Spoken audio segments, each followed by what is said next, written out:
ಅವರು ಅದರ ರಾಷ್ಟ್ರೀಯ ಅಧ್ಯಕ್ಷರಾಗಿದ್ದಾರೆ. ಪ್ರತಿಯೊಂದು ರಾಜ್ಯದಲ್ಲೂ ಕೂಡ ಈ ಸಂಘಟನೆಯ ಘಟಕಗಳಿವೆ ರಾಜ್ಯ ಮಟ್ಟದಲ್ಲಿ. ನಮ್ಮಲ್ಲಿ ಕರ್ನಾಟಕ ಪ್ರದೇಶ ಕಾಂಗ್ರೆಸ್ ಸಮಿತಿಯ ವ್ಯಾಪ್ತಿಯಲ್ಲಿ ಅದರ ಒಟ್ಟಿಗೆ ಒಂದು ಅಂಗಸಂಸ್ಥೆಯಾಗಿ ರಾಜ್ಯ ಸಂಘಟನೆ ಕೆಲಸ ಮಾಡ್ತಾ ಇದೆ.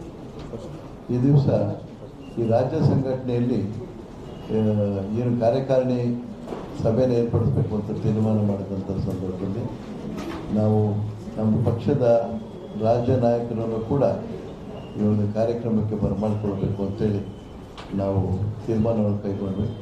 ಅದೇ ಸಂದರ್ಭದಲ್ಲಿ ಮಣಿಶಂಕರಯ್ಯರವರು ನಮಗೆಲ್ಲ ಗೊತ್ತಿರುವಂಥದ್ದು ಒಬ್ಬ ವೈವಿಧ್ಯತೆ ಉಳ್ಳಂಥ ಒಬ್ಬ ನಾಯಕರು. ದಿವಂಗತ ರಾಜೀವ್ ಗಾಂಧಿಯವರು ಪ್ರಧಾನಮಂತ್ರಿಯಾಗಿದ್ದಂಥ ಸಂದರ್ಭದಲ್ಲಿ ಅವರು ನಗರ ಹಾಗೂ ಗ್ರಾಮೀಣ ಸ್ಥಳೀಯ ಸಂಸ್ಥೆಗಳಿಗೆ ಸಂಬಂಧಪಟ್ಟಂತೆ ಸಂವಿಧಾನಕ್ಕೆ ತಿದ್ದುಪಡಿನ ತರಬೇಕು, ಈ ಒಂದು ಸಂಸ್ಥೆಗಳಿಗೆ ಸಂವಿಧಾನಾತ್ಮಕವಾದಂಥ ಸ್ಥಾನಮಾನ, ಕಾರ್ಯಕ್ರಮ ಮತ್ತು ಅಧಿಕಾರವನ್ನು ಕೊಡಬೇಕು ಅಂತೇಳಿ ಅವರು ಪ್ರಯತ್ನ ಪಟ್ಟಿದ್ದರು. ಅವರ ಅಧಿಕಾರಾವಧಿಯಲ್ಲಿ ತಂದಂಥ ಸಂವಿಧಾನ ತಿದ್ದುಪಡಿ ಮಸೂದೆ ಲೋಕಸಭೆಯಲ್ಲಿ ಅಂಗೀಕಾರ ಆಗಿ ರಾಜ್ಯಸಭೆಯಲ್ಲಿ ಒಂದು ಮತದ ಕೊರತೆಯಿಂದ ವಿದ್ವಾದಂಥದ್ದು ಇತಿಹಾಸ. ತದನಂತರ ಮಾನ್ಯ ಶ್ರೀ ಪಿ ವಿ ನರಸಿಂಹರಾವ್ ಅವರ ನೇತೃತ್ವದ ಕಾಂಗ್ರೆಸ್ ಸರ್ಕಾರ ರಾಷ್ಟ್ರದಲ್ಲಿ ಅಧಿಕಾರ ವಹಿಸಿಕೊಂಡ ಮೇಲೆ ಅವರ ಪ್ರಯತ್ನದಿಂದ ಈಗ ಸಂವಿಧಾನದ 73 ಮತ್ತು 74ನೇ ತಿದ್ದುಪಡಿ ಕಾಯ್ದೆಯಾಗಿ 73 ಪಂಚಾಯತ್ ರಾಜ್ ವ್ಯವಸ್ಥೆಗೆ ಸಂಬಂಧಪಟ್ಟಂಥದ್ದು, 74 ನಗರ ಸ್ಥಳೀಯ ಸಂಸ್ಥೆಗೆ ಸಂಬಂಧಪಟ್ಟಂಥದ್ದು ಈ ವ್ಯವಸ್ಥೆ ಜಾರಿಗೆ. ಇಲ್ಲಿ ಮೊದಲು ಮೊನ್ನೆ ಡಾಕ್ಟರ್ ಮನಮೋಹನ್ ಸಿಂಗ್ ಅವರು ಪ್ರಧಾನಮಂತ್ರಿಗಳಾಗಿದ್ದಂಥ ಸಂದರ್ಭದಲ್ಲಿ ಮಾನ್ಯ ಶ್ರೀ ಮಣಿಶಂಕರಯ್ಯರವರು ನಮ್ಮ ರಾಷ್ಟ್ರದ ಪ್ರಥಮ ಪಂಚಾಯತ್ ರಾಜ್ ಮಂತ್ರಾಲಯ, ಮಿನಿಸ್ಟ್ರಿ ಆಫ್ ಪಂಚಾಯತ್ ರಾಜ್ ಪ್ರಥಮವಾಗಿ ಸ್ಥಾಪನೆ ಆದಂಥದ್ದು, ಅದರ ಪ್ರಥಮ ಸಚಿವರಾಗಿ ಕೆಲಸ ಮಾಡಿದರು. ಇಡೀ ರಾಷ್ಟ್ರದ ಉದ್ದಗಲಕ್ಕೂ ಕೂಡ ಅವರು ವ್ಯಾಪಕವಾಗಿ ಪ್ರವಾಸ ಮಾಡಿ ಈ ಒಂದು ವ್ಯವಸ್ಥೆ ರಾಷ್ಟ್ರದ ಎಲ್ಲ ಭಾಗಗಳಲ್ಲೂ ಕೂಡ ಬೇರು ಬಿಡಬೇಕು ಅಂತೇಳಿ ಪ್ರಯತ್ನ ಪಟ್ಟಂಥವ್ರು, ಅದಕ್ಕೆ ಸಾಕಷ್ಟು ಯಶಸ್ಸನ್ನು ಪಡೆದಂಥವ್ರು. ಅವರು ರಾಜೀವ್ ಗಾಂಧಿ ಪಂಚಾಯತ್ ರಾಜ್ ಸಂಘಟನೆಗೆ ರಾಷ್ಟ್ರೀಯ ಸಲಹಾ ಅಂತಿದೆ, ನ್ಯಾಷನಲ್ ಅಡ್ವೈಸರಿ ಬೋರ್ಡ್ ಅಂತಿದೆ. ಪ್ರಸ್ತುತ ಅವರು ರಾಷ್ಟ್ರೀಯ ಸಲಹಾ ಮಂಡಳಿಯ ಅಧ್ಯಕ್ಷರಾಗಿ ನಮಗೆಲ್ಲರಿಗೂ ಕೂಡ ಮಾರ್ಗದರ್ಶನ ಮಾಡ್ತಾ ಇದ್ದಾರೆ. ಅವರು ಇದು ಹೊಂದಿರುವಂಥದ್ದು ನಮಗೆ ಒಂದು ಸುಧಾರಿತ ಅಂತ ಭಾವಿಸ್ತೇನೆ.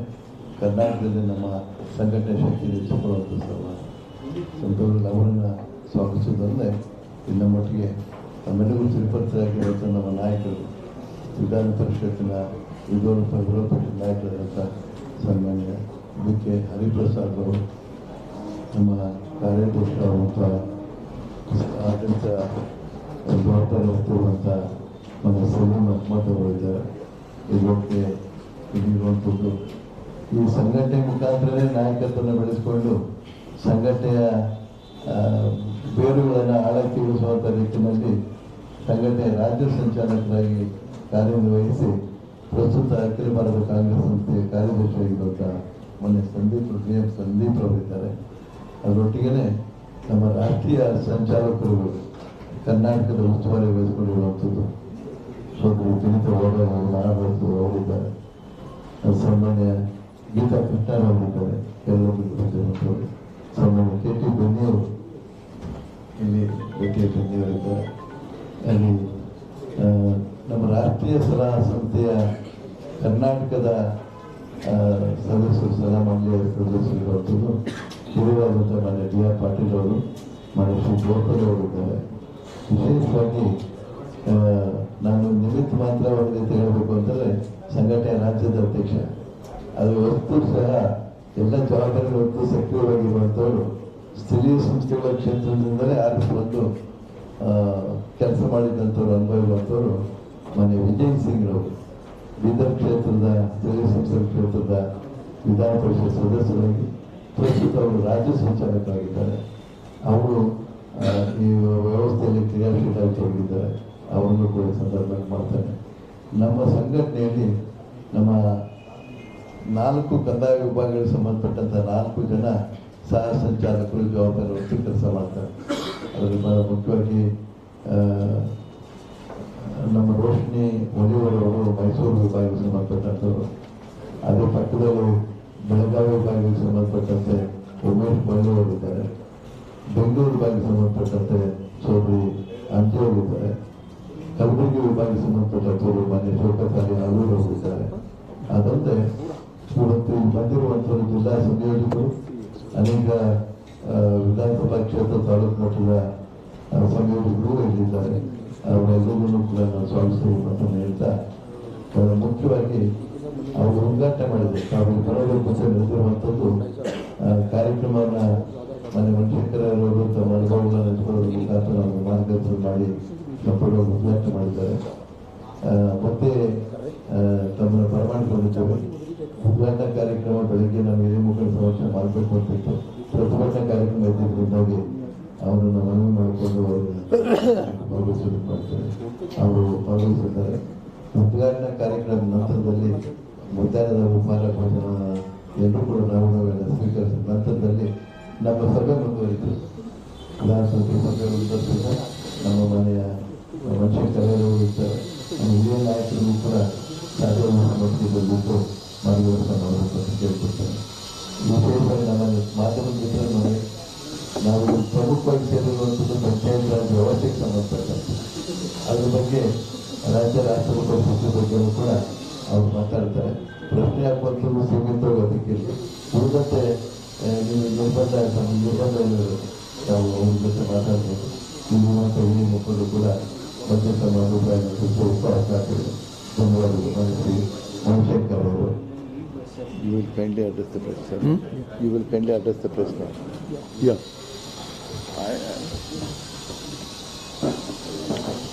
I came here for the purpose of addressing the district leaders.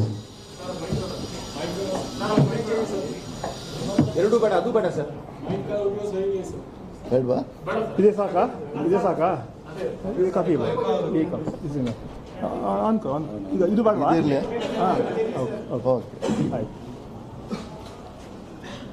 I said I came here to Bangalore to address the district leaders of our Rajiv Gandhi Panchayat Raj Sangathan.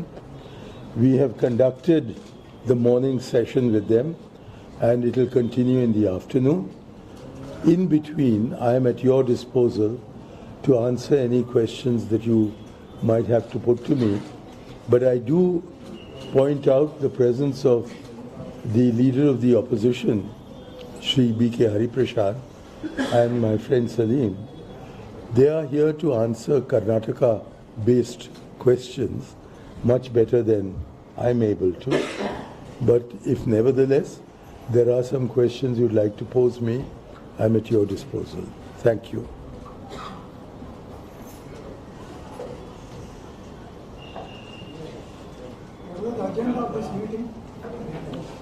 The agenda of the meeting was simply to take stock of where Panchayati Raj in Karnataka has reached and to see what is the role that active Congress workers can play in giving political content to Panchayati Raj in both directions, in terms of taking to the people in their villages what are their rights under Panchayati Raj and to what extent is the Karnataka government fulfilling those rights. And secondly, in the opposite direction, the grievances of the people with regard to shortcomings in Panchayati Raj.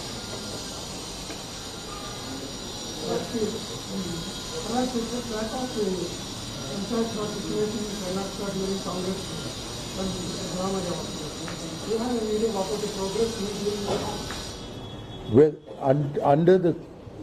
there have been more than one Congress government, but it was Karnataka under Mr. Ghorpade that was the first state in the country to enact conformity legislation with the constitutional provisions. So, in that sense, Karnataka has been a leader. But I would go further back. I'd go back to Abdul Nazir Saab, who was really the founder of institutionalized Panchayati Raj in Karnataka, and it is from him that Rajiv Gandhi drew a lot of his inspiration for the constitutional amendment that he undertook. So I find that under the most recent Congress government, we had a new law passed with respect to Panchayati Raj based on the recommendation of the Ramesh Kumar Committee. There is no other state in India that has so thoroughly evaluated its first Panchayat Raj law in terms of issues that came up in the course of implementation. And I think the law that followed the Ramesh Kumar Committee report is arguably the best Panchayat Raj law that the country has. In my view, unfortunately, that Congress government did not act sufficiently fast on implementing the law, and naturally the non-Congress governments that have come since don't have the same sense of ownership of the recommendations of the Ramesh Kumar Committee, with the result that the law is in significant respects being left unattended to. So you understood what needs to be done, but that does not translate often enough into practice. But because you have a Karnataka Panchayat Parishad that is very active, you have probably the best Panchayat Raj department in the whole world, in the whole country, led by a lady of exceptional ability. I don't think there's any technical problem in implementing the law in letter and spirit. It's a question of the political will. And because there is an absence of that political will, across parties, much more that is, the lack of will is much greater in other parties, and there is a kind of guilty consciousness inside the Congress about how they could have done more. This group that I spoke to are the best agents for taking the message of Panchayat Raj to the people and for carrying back to the government, particularly the government of Karnataka, the complaints of the people. And there is an excellent institution that you have here, which is the presence of 25 members of the Legislative Council who are elected from constituencies of the local bodies. Of these, 11 are Congress people. And therefore we can begin with the 11 Congress people, move towards the larger grouping of 25 MLCs, move beyond that to the Legislative Council, bring some pressure to bear on the government and the MLAs so that the Legislative Assembly also becomes active in this regard. So the prospects are excellent and the channels of communication are well laid. Now it's a question of utilizing these channels of communication and these institutions. Coming to the foundation of this Panchayat Raj, seen in the message, Rajiv Gandhi wanted to introduce this pan-India. Today, What did he say? Repeat the question. I'm sorry. Repeat. I wasn't able to hear at all. Rajiv Gandhi wanted to implement this Panchayat Raj pan-India, right? what is the situation? Well, the constitution before Rajiv Gandhi became Prime Minister, the constitution had laid down that Panchayati Raj would be a state subject. So the choice before Rajiv Gandhi, who had more than 400 votes in the Lok Sabha, was to either do a Narendra Modi and order things to be done in the states, which are reserved really for the states, or to respect the Sarkaria Commission recommendations, which had just come out, and ensure that this did not become a center state issue. So the provisions of the Constitution have two aspects to them. One is the mandatory, which really refers to the constitution of Panchayati Raj in the villages and slums of India. And the other are the recommendatory, which is to the states. But I must say the Karnataka law entirely conforms to the constitutional provisions, and therefore I regard it as the best act that we have in the country. And this act, if it were fully implemented, would certainly put Karnataka on the top position. He wanted to know the entire status in the country after the Oh, introduction. you of wanted the this? budget. Yeah. Well, it varies very much across the country. Unfortunately, it's like they say in English, the curate's egg, which is bad in parts and good in other parts. So there are states, particularly in southern and western India, which have made very considerable progress in Panchayati Raj. There are other states in the north as well as the east which have made less progress. But if you consider where Panchayati Raj was in 1993 or go back further to 1989 when the legislation was first introduced, then between then and now there is what in Hindi we would say Asman Zameen ka farak, that we've now established Panchayati Raj as got constitutional sanctity, it's got constitutional sanction, it's got constitutional safeguards. So you can ruin Panchayati Raj, but you can't get rid of it. Before this legislation, panchayats were held, elections were held, they were not held. Even now, they are not being held regularly, including in your state. But the other institutions of the state, the judiciary, the legislature, come in and bring the government back to the right road. So it's a very major achievement that we have Panchayati Raj in the country. I think the single biggest achievement, and one that is unfortunately not highlighted by the media, is that with 14 lakh women representatives in panchayats around the country, there are more elected women in India alone than in the rest of the world put together. Now, why is that not going to be tomorrow's headline? If I find that any Karnataka newspaper puts this down as the headline story, then I would say shabash, shabash, shabash. But I'll also say I'd be astonished if instead something I'd said about Veer Savarkar did not constitute the headline. Sir, Youth Congress leader Karnataka is wearing a T-shirt with Jagdish Titler's photo, printed, visited and Golden Temple in Amritsar. What do you say? I didn't get that question. No, He is I'm asking sorry. about Jagdish Titler. Some other Golden question. Temple visit, the question that you Ask raised. about Panchayat You Raj. answered. I thought I'd answered that to you. I said, I told you, and I thought I'd given you. Another person. I thought I'd give. Anyway, I'd given somebody a scoop that Jagdish Titler is himself a Sikh. He's told me that his family, his name is really Jagdish Singh. So how did he become Jagdish Titler?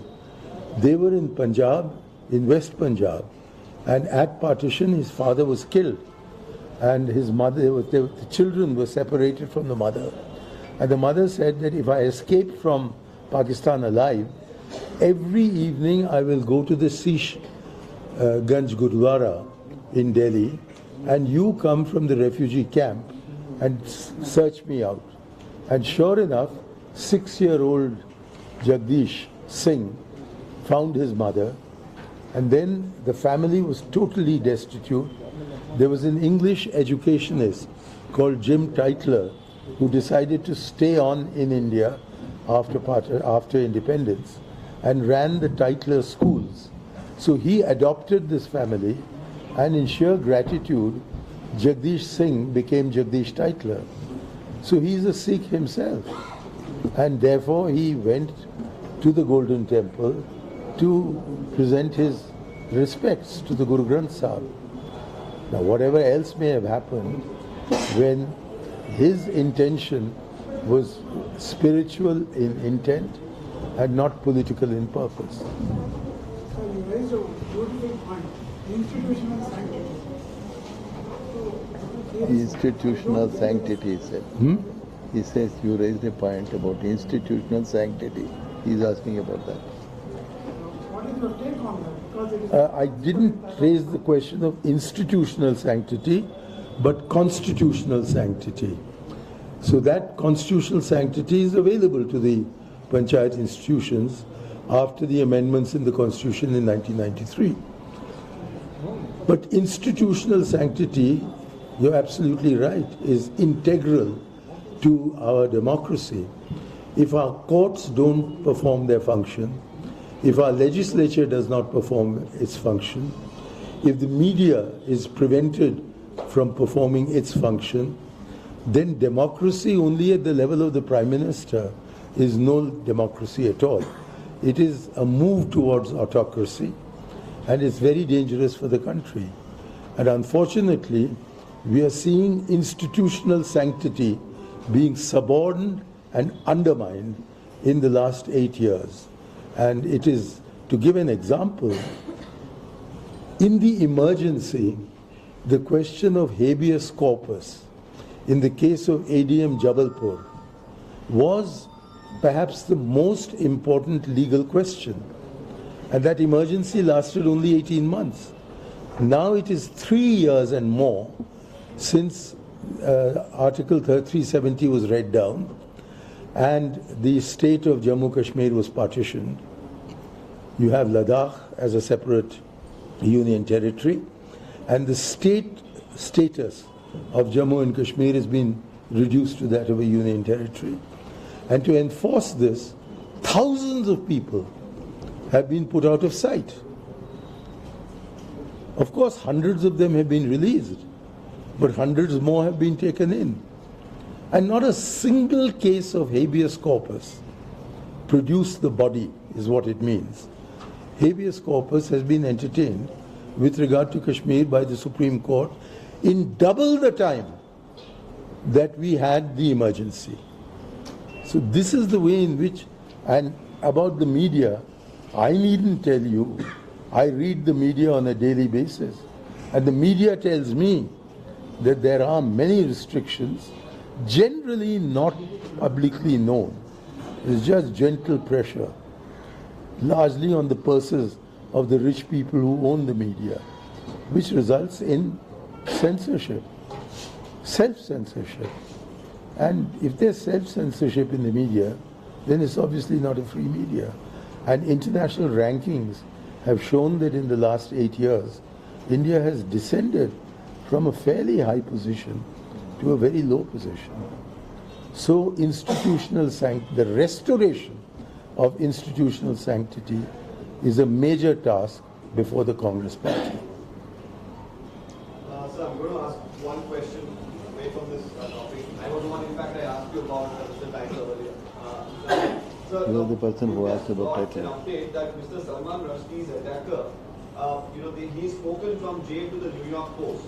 And I just quote from what he said. He said that I don't like the person, I don't like the person, he's not a very good person. He's someone who's attacked Islam, he's someone who's attacked their beliefs, the belief system. This is a quote of what the attacker has said to the New York Post from jail. So what do you make of statements like this? I want you to ask this question of Mr. Jaishankar. Let him answer it first before you come to me. I am not an Iranian. I am not Salman Rushdie. I am not a writer. I am not a blasphemer. I am an atheist, but I am a secularist. So I respect all religions. And I find this to be a very unfortunate consequence of a very unfortunate incident. So I will not make a judgment on this. I have no answer to give you, except to request you to please ask Dr. Jaishankar. Thank you. Thank you. Hello, Kannada, English translate ಮಾಡ್ತೀನಿ. Thank you very much. ನಮಸ್ಕಾರ. You want to say something? No. Salman Rushdie pa, Unga Tambi. He is also from a local body, sir. Huh? He is also from local bodies.